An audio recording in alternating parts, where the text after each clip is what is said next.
નમસ્કાર, આપ જોઈ રહ્યા છો રફતાર ન્યૂઝ બુલેટિન. રફતાર ન્યૂઝ બુલેટિનમાં આપનું હાર્દિક સ્વાગત છે. જોઈએ આજના સમાચાર. 15 નવેમ્બરે ડેડિયાપાડામાં ભગવાન બિરસા મુંડાની 150મી જન્મ જયંતિની ઉજવણીનો પ્રારંભ. ડેડિયાપાડા ખાતે ભાજપ પ્રદેશ અધ્યક્ષ જગદીશભાઈ વિશ્વકર્મા, મંત્રી નરેશ પટેલ, ઈશ્વર પટેલ, પ્રવીણ માળી ઉપસ્થિત રહ્યા. તો આવો જોઈએ આ એક રિપોર્ટ. વડાપ્રધાન નરેન્દ્ર મોદી આગામી 15મી રોજ ફરીવાર ગુજરાતની મુલાકાતે આવી રહ્યા છે.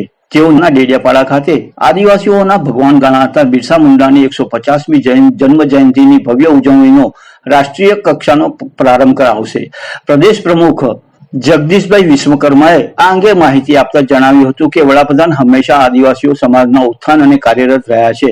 આ વર્ષે બિરસા મુંડાની 150મી જન્મ જયંતિ નિમિત્તે આખો મહિનો વિવિધ કાર્યક્રમોની ઉજવણી કરવામાં આવી રહી છે. રાજ્ય સરકારે બજેટમાં આ વર્ષ માટે ખાસ જોગવાઈ કરી છે અને ન્યૂ ગુજરાત પેટર્ન યોજના હેઠળ આદિવાસી વિસ્તારો માટે શિક્ષણ, રોજગાર અને માળખાકીય સુવિધાઓ માટે ₹1100 કરોડની ફાળવણી કરી છે. પીએમ મોદીના આગમનના પગલે નર્મદા જિલ્લા વહીવટી તંત્ર દ્વારા સભા સ્થળ એ કામગીરી પૂરજોશમાં ચાલી રહી છે. આ કાર્યક્રમમાં આદિવાસી રાજ્યોના મુખ્યમંત્રીઓ પણ હાજર રહેશે તેવી શક્યતા છે.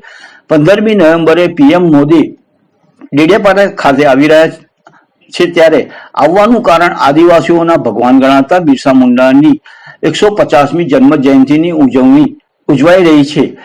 વડાપ્રધાન દ્વારા ભવ્ય ઉજવણીનો રાષ્ટ્રીય કક્ષાનો પ્રારંભ કરાવશે. પ્રદેશ પ્રમુખ જગદીશભાઈ વિશ્વકર્માએ ઇન્દ્રેગા અને પદાધિકારીઓ સાથે બેઠક કરી આગામી કાર્યક્રમની વિસ્તૃત ચર્ચા કરી હતી.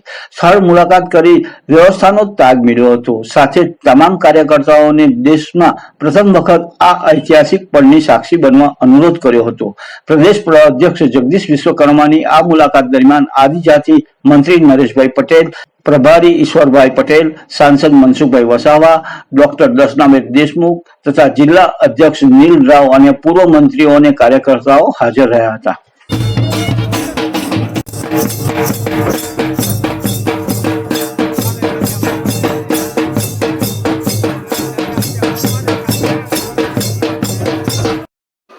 નવેમ્બર પૂરા ભારત વર્ષની અંદર મહાન વિભૂતિ ભગવાન બિરસા મુંડાજી की 150મી જન્મ જયંતિ નો ખાસ કરીને કાર્યક્રમ છે. મારી સાથે અહીંયાના લોકપ્રિય એમપી મનસુખભાઈ પણ છે, મારા ધારાસભ્યો પણ હતા. બધા સાથે સંકલન કરીને વધુમાં વધુ લોકો આમાં જોડાય અને આગેવાનો બધા સહયોગી બને એ જ ચર્ચા થઈ છે. અને હું આશા રાખું છું આપના માધ્યમ દ્વારા પણ કે આ કાર્યક્રમ ખૂબ ભવ્ય થવાનો છે. આદિવાસી સમાજનો કાર્યક્રમ છે એટલા માટે કે જનજાતીય ગૌરવ દિવસની જે ઉજવણી છે એ તો હું એવું માનું છું કે આપણે બધા આદિવાસી સમાજની અંદર બધા લોકો જાણે છે. હું આપના માધ્યમ દ્વારા ફરીવાર નિમંત્રણ આપું છું કે ખૂબ મોટી સંખ્યામાં લોકો આવે એવી મારી અપેક્ષા છે. ધન્યવાદ.